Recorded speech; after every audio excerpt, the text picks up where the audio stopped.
Because the Bible says, Kwa sababu Biblia inasema so many people, watu wengi they received their miracle wamepokea miujiza yao because they saw what Jesus was doing to other people. kwa sababu waliona yale ambao Yesu alikuwa anafanya kwa watu wengine. This is the one of the sign Na hii ndio moja wapo ya alama that is show that Jesus is here. na ndio inaonesha kwamba Yesu yuko hapa. Are you happy now? Uko na furaha? Are you happy? Una furaha? If you are happy, you are going to clap your hands for Jesus.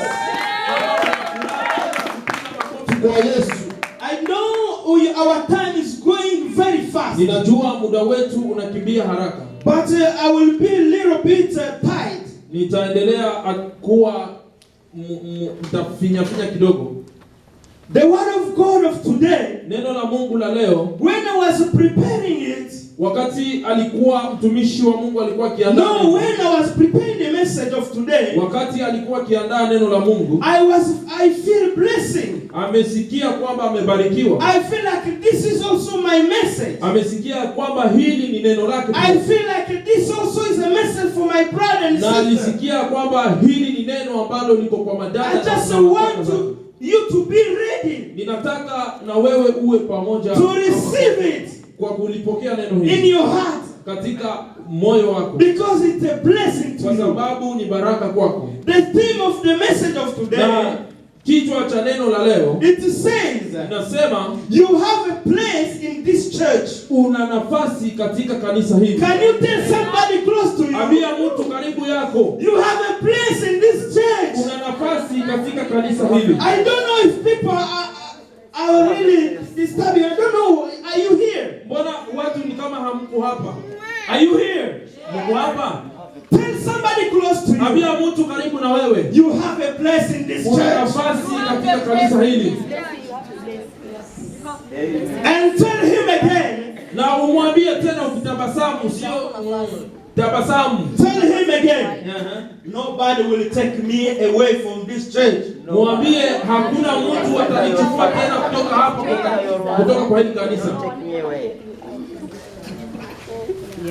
Hallelujah. Amen. Hallelujah. Hallelujah. You have a place in this church. Una nafasi katika kanisa hili. I want to tell even people who are outside. Na nataka kuambia hata wale watu ambao wako nje. Who are going to watch me in a YouTube. Wale ambao watakwenda kutuangalia kwenye YouTube. You have a place in this church. Una nafasi katika kanisa hili. I'm telling you people in Winnipeg. Ninaambia watu wa Winnipeg. You have a place in this church. Una nafasi katika kanisa hili. I'm telling you people who are behind their TV. Ninaambia watu wale ambao wako kando na runinga zao. People who are watching just internet. Watu ambao wanaona mitandao. They don't go to church. Wale ambao hawajielekezi kanisani. They stay home. Wanabaki kwenye manyumba zao. I want to tell you there. Ninataka kuambia huko. You have a place in this church. Nafasi katika kanisa hili. Don't stay home. Usikae nyumbani. You have a place in this church. Una nafasi katika kanisa hili. Hallelujah. Amen. We are going to read the word of God. Tutakwenda kusoma neno la Mungu. Where is our evangelist? Evangelist hayuko leo. And we are going to read Hebrew. He's there. Tutakwenda kusoma katika kitabu cha Waebrania. Hebrew chapter 10. Waebrania 10 verse 25. na mstari wake wa 25.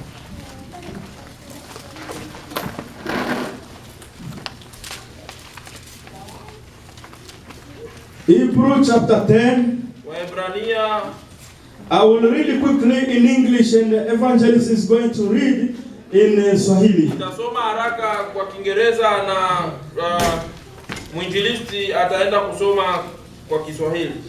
The Bible says, Biblia inasema, and let us not neglect our meeting together. Na tusidharau mikutano ama makusanyiko yetu pamoja. As some people do. Kama watu wengine wanavyofanya. But encourage one another. Lakini tuhimizane mmoja kwa mwingine. Especially now. Na haswa kwa wakati huu. That the day is of his return is drawing near. Kwa sababu siku za kurudia kwake zinakaribia. I repeat again. Inarudia tena. Let us not neglect our meeting. Hacha tusidharau mikutano ama kusanyiko zetu, as some people do, kama vile wengine wanavyofanya. But encourage one another. Lakini himizeni mmoja kwa mwingine. Especially now. Kwa haswa kwa wakati huu. That the day of his return is drawing near. Kwa sababu siku za kurejea kwa Yesu zinakaribia. Evangelist readers. Evangelist unaweza kusomea katika Kiswahili. 25. Wala tusiache kukusanyika pamoja kama ilivyo desturi ya wengine, bali tuonyane na tuzidi kufanya hivyo kwa kadiri monavyo siku ile kuwa inakaribia. Amen. Amen. And we are going to read another verse. Tutakwenda kusoma mstari mwingine. Zekaria, katika kitabu cha Zakaria chapter 14. 14 verse 17. Kwa mstari wa 17. I'll repeat again. Narudia tena. Zekaria 14. Kitabu cha Zakaria haya ya 14. Sura 14 verse 17. Haya yake ya 17. I will read in English quickly. Atasoma katika Kiingereza haraka. As evangelist is preparing in Swahili. Na mwinjilisti ataendelea pia kujiandaa kwa Kiswahili. The Bible says, Biblia inasema, if any one of the people of the earth do not go up to Jerusalem to worship the King, the Lord Almighty, they will have no rain. I will repeat again. If any one of the people of the earth do not go up to Jerusalem to worship the King, the Lord Almighty, they will have no rain. Tena itakuwa ya kwamba mtu awaye yote wa jamaa zote zilizomo duniani asiyekuwa kwenda Yerusalemu ili kumwabudu mfalme Bwana wa majeshi, mvua haitanyesha kwao. Amen. Hallelujah. Amen.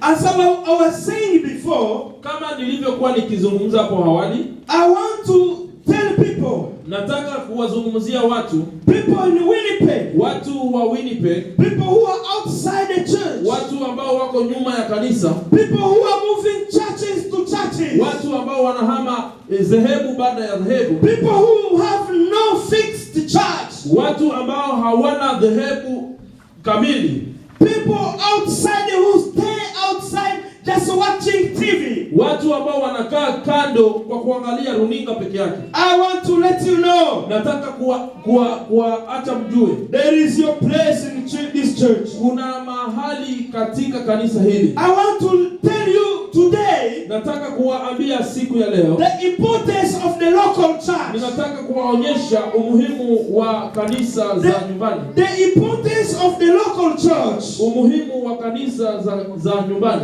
The importance the local church na kanisa mahali. Umuhimu wa kanisa za mahali. The importance of going to church. Na umuhimu wa kwenda kanisani. The importance of having a belonging. Na umuhimu wa kuwa na kitu ambacho unacho. We are going to discover together. Tutaenda kuzungumza pamoja 7 reasons why you should be attached to the local church. Na tutakwenda kuzungumzia maneno masaba ama na sababu 7 zinaweza kufanya ukaweza kukaa kwenye kanisa la mahali. Those 7 reasons, hizo sababu 7, they will help you, zitakusaidia, because so many people, kwa sababu watu wengi are just outside, wako uko nje, they have their reason, wako na sababu zao. Maybe they were rejected, kwa sababu inaweza kuwa ya kuwa waliachiliwa. People are rejected. Watu waliachiliwa. Today so many churches are making mistake.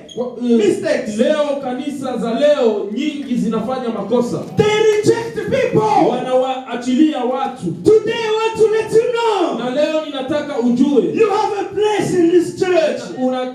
Nataka ujue kwamba una nafasi. You are not rejected. Wewe haujaachililiwa. There is Jesus here. Kuna Yesu hapa. He is your father. Yesu ni baba wako. He is going to help you. Yeye atakwenda kukusaidia. Maybe people are outside there.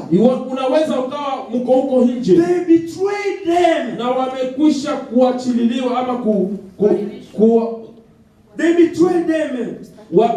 Wameweza kuhukumiwa wamehukumiwa ama kuachililiwa. Hallelujah. Amen. Maybe some people outside. Maybe kuna watu wako huko nje. They stop going to church. Wameacha kwenda kanisani.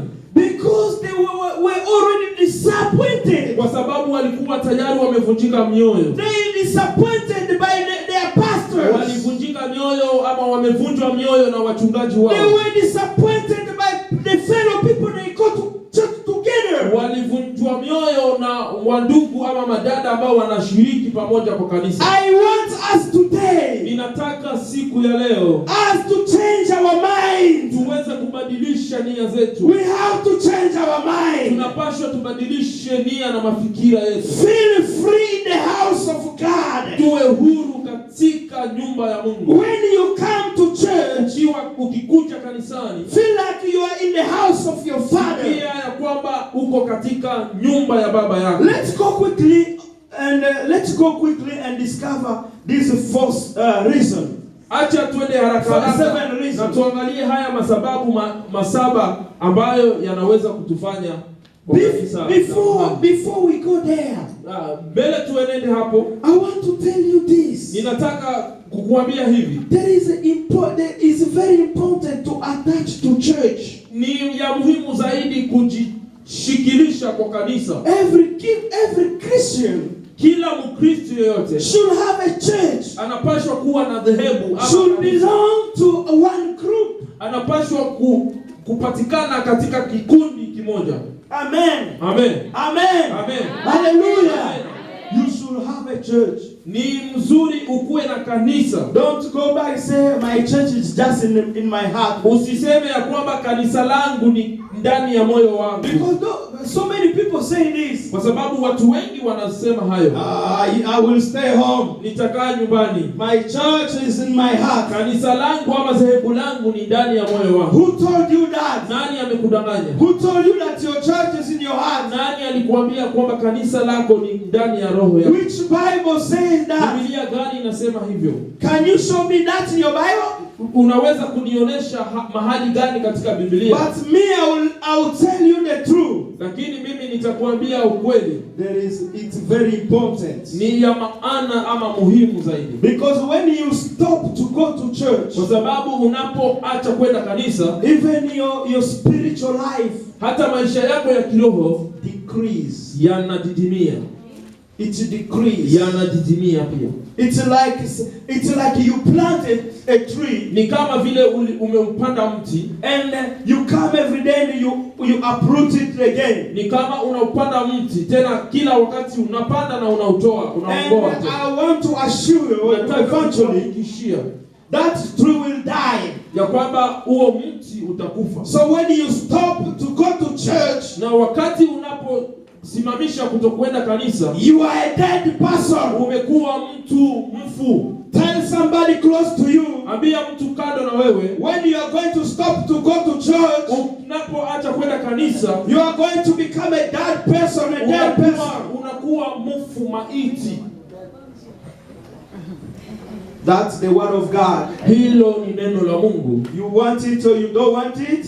Ukitaka usipotaka, that's the word of God. Hilo ndio neno la Mungu. The first reason, hiyo ni sababu ya kwanza, why you should not stay home. Kwa nini tusiweze kukaa nyumbani? It's a necessity of belonging. Ni ya maana kupatikana mahali. Because a church is a family. Kwa sababu kanisa ni familia. Tell somebody close to you. Ambia mtu kando na wewe. The church is my second family. Kanisa ni familia yangu ya pili. The church is a family. Kanisa ni familia yangu ya You have to belong to this family. lazima ujiweke kwa familia hiyo. When you grow up in a family, Unapokuwa katika familia, you may live with good people. unaweza ukaishi na watu wazuri, You may live with bad people. unaweza ukaishi na watu wabaya, But this is your family. lakini kweli hawa ni familia yako. Who chooses family? Even your biological family. Did you choose your family? No. Nani ambaye anawachagua wandugu zake? Hata wandugu zako wa damu, nani aliwachagua? Did you choose to be a Mubembe? No. A Mufulero? Nobody. Hakuna mtu alichagua. Kuna mtu alichagua Mufulero? Is God who planned that? Ni Mungu ndio aliandaa. Is God who planned you to be in Philadelphia? Alipangilia uwe katika Philadelphia tule. You didn't choose it. Haukuchagua. Amen. If God allowed me to choose, kama Mungu anaweza kuniruhusu nichague kanisa, I may choose to go to Rock Church. Ninaweza kwenda kuchukua kanisa lile la. No, there is a church called The Rock here. Kuna kanisa ambalo linaitwa Mwamba. Maybe I will be happy to stay there. Naweza nikakuwa na furaha nikienda kukaa kwa hilo kanisa. I may choose to go to Calvary Temple. Ninaweza kuchagua kwenda kukaa kwenye kanisa la Calvary. But God didn't allow me. Lakini Mungu hakuniruhusu wewe. Because this is my family. Kwa sababu hili ndiyo familia yangu. You are a brother of my family. Wewe ni ndugu wa familia yangu. You are my sister and my brother. Wewe ni dada wa familia yangu. You are my mom here. Wewe ni mama yangu. That's why I respect you a lot. Kwa sababu ninakuheshimu sana. Mama Belinda, you are my mom. Mama Belinda, wewe ni mama. Mama Tui, you are my mom. Mama Tui Senga, wewe ni mama. Mama Assumpta, you are my mom. Mama Assumpta, wewe ni mama. Rehema, you are my mom. Mama Rehema, wewe ni mama. Tui Senga, you are my mom. Tui Senga, wewe ni mama. Alice, you are my mom. Alice, wewe ni mama. Mama Rosie, you are my mom. Mama Rosine, wewe ni mama. Hallelujah. Amen. Furaha, you are my sister. Furaha, wewe ni dada. Belinda, you are my sister. Belinda, wewe ni dada. Soon you're gonna be your mom. Hallelujah. Amen. Hallelujah. Amen. So feel free in the house of God. Jisikie huru katika nyumba ya Mungu. This is your family. Hii ni familia yako. Brother Louis, this is your family. Ndugu Louis, no matter you are a Caucasian, no matter you are Caucasian, hata kama wewe ni Caucasian, no matter you are white people, hata kama wewe ni mzungu, and you are attending this church, na wewe unashiriki kanisa hili, this is your family. Hii ndio familia yako. Amen. Amen. Why you should feel bad? Kwa nini ujihisi vibaya? This is your family. Hii ni familia yako. This is my second family. Hii ni familia yetu ya pili. Do you think when I went to Africa, unafikiria nilipoenda Afrika, my biological family did give me something to eat in my road? Wandugu zangu ambao ni wadamu hawakunipatia kitu chochote ningetumia kwa barabara. I want you to understand the truth. Ninataka uelewe ukweli. When I went to Africa, wakati alienda Afrika, you give me something. Ulimpatia kitu. You are my family. Ulimpatia kitu, na ndio sababu nyinyi ni familia yako. My second family. Nyinyi ni familia ya pili. The powerful family. Ni tena familia ya nguvu yenye ujasiri. I like this family. Ninaipenda familia hii. That the first reason. Na hiyo ni sababu ya kwanza. The second reason. Sababu ya pili. The need of dependency. Ni ile hali ya kutegemea. Hallelujah. Amen. We depend each other. Ni inafanya watu wategemeane mmoja hadi mwingine. We depend each other. Tunategemeana mmoja kwa mwingine. We need to help each other. Tunahitaji kusaidiana mmoja kwa mwingine. Because we are in the family. Kwa sababu tuko katika familia. If somebody is sick, ikiwa mmoja ni mgonjwa, feel like your brother is sick. Jisikia kwamba ndugu yako go to see him. Enda kumuona. Yes. We depend each other. Tunaishi kwa sababu ya mwingine. Because we are one body. Kwa sababu sisi ni mwili mmoja. Hallelujah. Amen. We are one body. Sisi ni mwili mmoja. As I said last time in our prayer, Kama nilivyosema kwa siku zilizopita katika maombi, the head cannot say, I will not going to church today. Just your one part of your head. ya kwamba kichwa hakiwezi kusema kwamba leo sitaenda kanisa, kwa sababu ni sehemu moja ya mwili. But the rest go and say, I will stay home.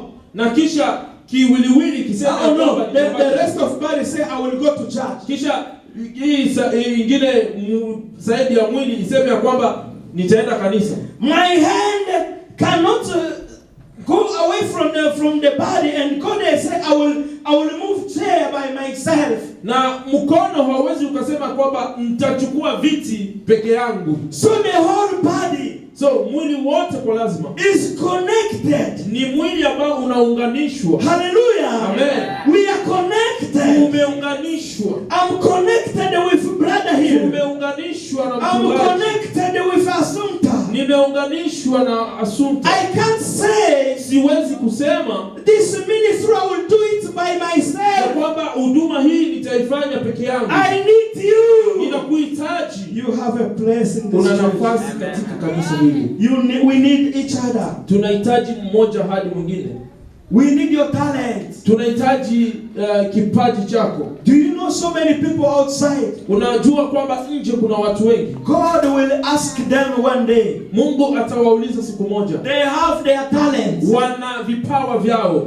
They stay home just watching TV. Lakini wanakaa nyumbani tu kwa kuangalia runinga. They just watch those great men of God. Wanaangalia hao wakubwa ama wachungaji ambao wamesimamishwa. Those pastors who have TV. Wale ambao wanakuwa wachungaji ambao wanakuwa na runinga kubwa. And they don't go to church. Na hawaendi kanisani. God will ask those people. Mungu atawauliza. How did you use your talent? Ulitumia kipawa chako namna gani? How did you use your gift? Ulitumia karama yako namna gani? So when you come here, na ukija hapa, when you belong to a local church, ukipatikana kwenye kanisa la mahali, and then your gift will grow. Ndio hapo karama yako ama kipaji chako kitaendelea kukua. Your gift is growing. Kipaji chako kitakuwa, kipaji chako kitaamushwa. You are becoming more fruitful. Utakuwa ukizaa matunda kila siku. Because we are together. Kwa sababu tuko pamoja. When you stay home, ukikaa nyumbani, how are you going to use your talent? Utakwenda kutumia kipaji chako vipi? How are you going to use your talent? Utakwenda kutumia kipaji chako namna gani? We need each other. Tunahitaji mmoja kwa mwingine. Home you are going to read 1 Corinthians chapter 12. Tutakwenda kusoma Wakorinto 1 at home. 20 nyumbani, utasoma nyumbani. 1 Corinthians chapter 12. Wakorinto wa kwanza 12 verse 21. na mstari wake wa 21. The Bible says, Biblia inasema, the eye cannot say to the hand, ya kwamba jicho haliwezi likamwambia mkono, I don't need you. Sikuhitaji. And the head cannot say, na kichwa hakiwezi kasema to the feet, kwa mguu, I don't need you. Sikuhitaji. We need each other. Tunahitaji mmoja kwa mwingine. You are going to read at home. Utakwenda kusoma nyumbani. 1 Peter chapter 4. Kitabu cha Petro wa kwanza verse 10. Cha Petro wa kwanza 4 mstari wa 10. 1 Peter chapter 4. Petro wa kwanza 4 mstari wa 10. Verse 10, the Bible says, Biblia inasema, as good servants, managers of God, kama God is grace, in its various form, kwa kila hali yoyote, serve one another with gifts. Mutumikiane mmoja hadi mwingine. Each of you has received, kama jinsi nyinyi wote mlivyopokea. So to put your gift, weka karama zako in the service of the church, kwa kazi ya kanisa. Put your gift, weka huduma zako ama karama zako to bless others, kuwabariki watu wengine. Do you know that we are here to bless others? Je, mnajua kwamba tuko hapa kwa ajili ya kuwabariki wengine? The church is a place where we receive blessings. Kanisa ni mahali ambapo tunapokea baraka. Tell somebody close to you. Ambia mtu kando na wewe. We are here to receive blessings. Tuko hapa kupokea baraka. Hallelujah. Amen. Don't stay away from the church. Usikae mbali na kanisa. When you stay away from the church, Ukikaa mbali na kanisa, you may become poor. unaweza kuwa maskini. You become poor Unaweza kuwa maskini. because there is blessings here. Kwa sababu hapa kuna baraka. So many people today are poor. Watu wengi kwa leo ni masikini kabisa. They ignore to go to church. Kwa sababu wamedharau kutokwenda kanisa. Hallelujah. Amen. When we come to church, Tukikuja kanisani, we come to share everything. tunakuja kuchangia kila kitu. The Bible says, Biblia inasema the first church, kanisa la kwanza, the church of disciples, kanisa la mitume, they were together. walikuwa pamoja. They were sharing everything Walikuwa together. wanachangia kila kitu pamoja. All the blessing they had, Kila baraka zote walizozipata, they share together. walichangia pamoja. I know that Mama Sumta, when she has a good job, Wakati mama Assumpta alipata kazi mzuri, that's our job. hiyo ni kazi. I feel Kazi proud. yetu. Hiyo ni kazi yetu, lazima tujisikie. Hallelujah. Amen. When he has his brand new car, Wakati nina gari yangu, this is our car. hiyo ni gari yetu. It's not your car, it's our car. Sio gari yangu, ni gari yetu. Amen. Amen. Amen. Even your house. Hata nyumba yako, So many people in their couple. hata watu wengi ni watu ambao wameoana. And you may say, husband say, Unaweza sikia mume akasema, today my car. leo nasikia kwamba gari yangu. Stop saying my car. Acha kusema gari langu. Say our car. Sema gari letu. Amen. Don't stop saying my baby. Hapana kusema mtoto yangu. Because sometimes women, Wakati moja wa mama they want to show husband that they iko tu watoto yangu. wanataka kuonyesha kwamba mtoto ni wake. Sometimes my wife, sorry. Wakati moja mke wangu When I want to go somewhere, na nikitaka kwenda mahali, and say, please ungeenda na Jeremy. You should take Jeremy to go together. And sometimes I think, No. she think that she loves Jeremy more than me. Sasa anafikiria kwamba anampenda Jeremia I know sana. that Jeremy is already spent a day in the house. Najua kama Jeremia amekwisha kumaliza siku yote kwa nyumba. But where I'm going, Lakini mahali ninaenda, I don't need to go with Jeremy. sihitaji kwenda na Jeremia. Hallelujah. Amen. Hallelujah. Amen. It's not just mine, it's ours. Sio tu kwamba ni wake, lakini ni wetu. Foster's wedding Harusi ya Foster is our wedding. ni harusi yetu. Fura's wedding Harusi ya Furaha is our wedding. ni harusi yetu. Yeah. Hallelujah. It's not just Foster's wedding. Sio harusi ya Foster, It's our ni wedding. harusi yetu. Bisa. Place of blessing. Mahali ya baraka. The fourth one. Na ni sababu ya 4. The third one. Hey, I already jumped. Okay. The third one was a mutual arrangement. So the talent. Ni ya tatu ilikuwa, sababu ya tatu ilikuwa kukomanishana ama kukuza karama ambazo tuko nazo. I already touched that. Tayari tumegusa. That when you come to church, we receive blessing. Tukija kanisani tunapokea baraka. The fourth one, ya 4, it's a place of blessing. Ni mahali pa baraka. The Bible says, Biblia inasema, when we read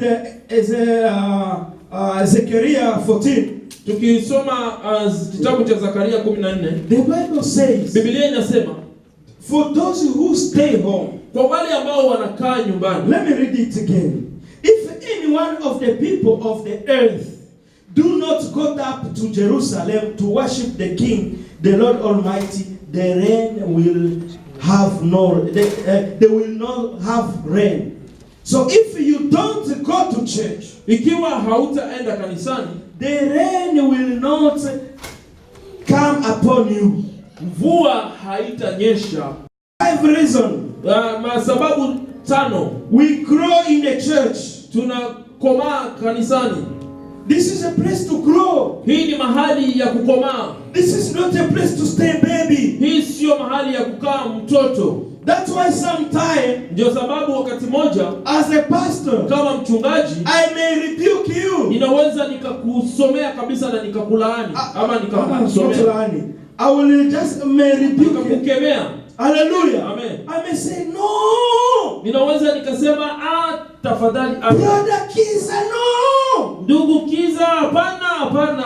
And you feel very bad. Na unajisikia kweli vibaya sana. Because I want you to grow. Kwa sababu ninataka ukue ama ukomae. I want you to grow. Ninataka ukomae. And you may see some people I want to rebuke every time. Na unaweza kuona kwamba kuna watu ambao ninawakemea kila wakati. Because those are my friend. Kwa sababu hao ni marafiki zangu. And those are people I see future in them. Na ni wale watu ambao ninaona maisha mbeleni. And those are people I see they were going to become a great man of God. Na ni watu wale ambao ninaona kwamba kesho watakuwa watu wakubwa kwa Mungu. I take them serious. Ninawachukulia na thamani. I take them serious. Ninawachukulia kisawa sawa. I rebuke them. Ninawakemea. Do you know sometimes I rebuke Mama Sunta even if she's my mom? Unajua wakati mmoja ninamkemea Mama Sunta hata kama ni mama yake. And when I take the place as his pastor, na akichukua nafasi kama mchungaji wake, I say Mama Sunta, no. Ninamwambia Mama Sunta hapana. No. Hapana kabisa. And she say, why pastor? Anatauliza kwa nini mchungaji? No. Hapana. No. Hapana. And that time she said she see my face is changing. Na ataona kabisa uso wangu umebadilika. And my behavior is changing. Na ataona tabia yangu imebadilika. Because she's going to become a great woman of God. Kwa sababu atakwenda kuwa mjakazi wa Mungu. I don't want her to just stay baby. Sitaki aendelee kubaki mtoto. Mashauri no. Mashauri hapana kabisa. Because there is something in her. Kwa sababu kuna jambo ndani yake. I say Furaha, no. Hapana kabisa. Because I see something. Kwa sababu ninajua kuna kitu ndani yake. The church is a place to grow. Kanisa ni mahali pa kukua. If I want you to grow, nikiwa ninataka ukomae, I will rebuke sometime. Nitakukemea wakati mmoja. And I will appreciate you sometime. Na wakati mwingine nitakufurahia kwa yale unayotenda. Like today, kama leo, I just want to let you know. Ninataka mjue. I want you to let you know. Nataka nyinyi mjue. We have women in our church. Tuko na wanawake katika kanisa letu. We have responsible women in our church. I don't know if you understand what I mean. Tuko na wanawake. Can you clap your hand for our women in this church? Waliokaa kabisa katika kanisa hili. Last Sunday, Jumapili iliyopita, it's because of you. Ni kwa sababu yenu. Kweli mama, Mungu awabariki sana. Kweli really women, let God bless you. Ile biraia mama tui sana nilikuwa naikula. Really the you know the potatoes for Mama Tui that when I was eating. Vya mwisho nilivikula hapa Mercredi. The last one I ate them on Wednesday. Mubarikiwe sana. You get blessed. Mama mubarikiwe tena sana. Our women get blessed. Na muendelee sana. And you keep on doing that. We have women in this church. Tuna wamama katika kanisa hili. You women outside Winnipeg there. Wamama katika mji wa Winnipeg. Come in this church. Kuja katika kanisa. You have a place in this church. Una nafasi hapa katika kanisa. Hallelujah. Amen.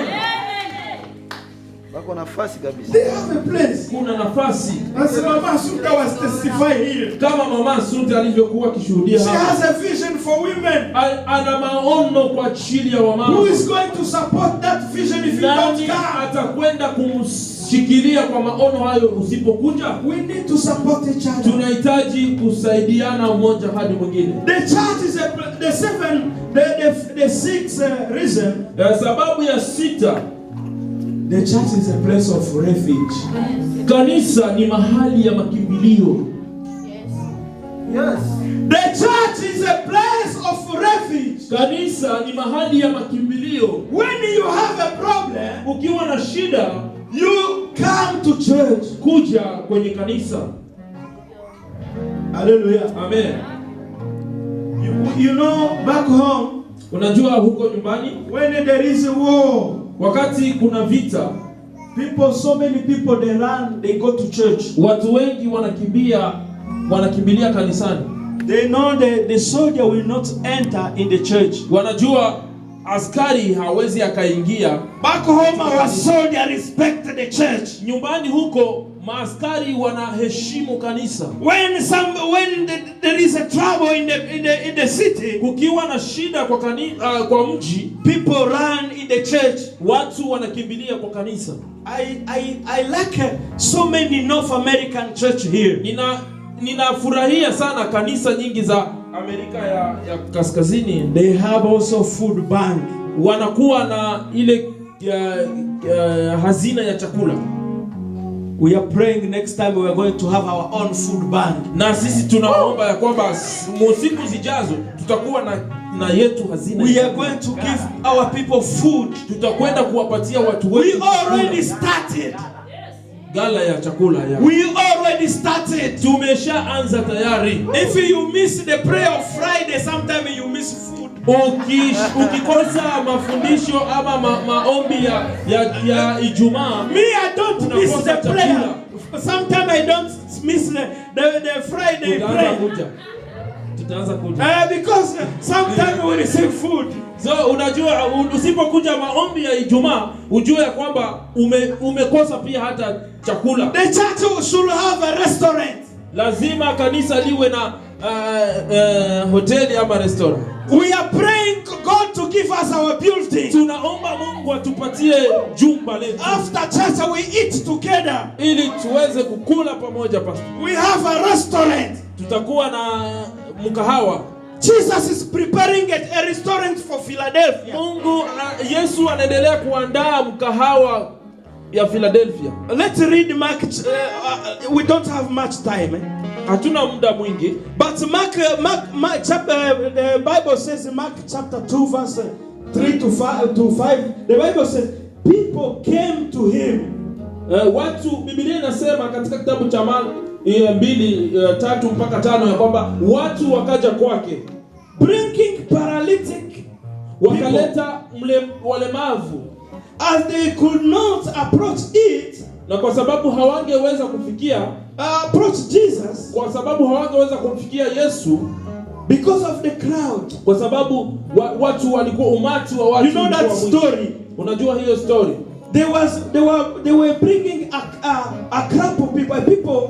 They were bringing some sick people, paralytic people. Walikuwa wameleta mtu ambaye alikuwa amelemaa ama mlemavu. They couldn't find a place to enter in the building. Na hawangepata nafasi ya kuingia katika jumba.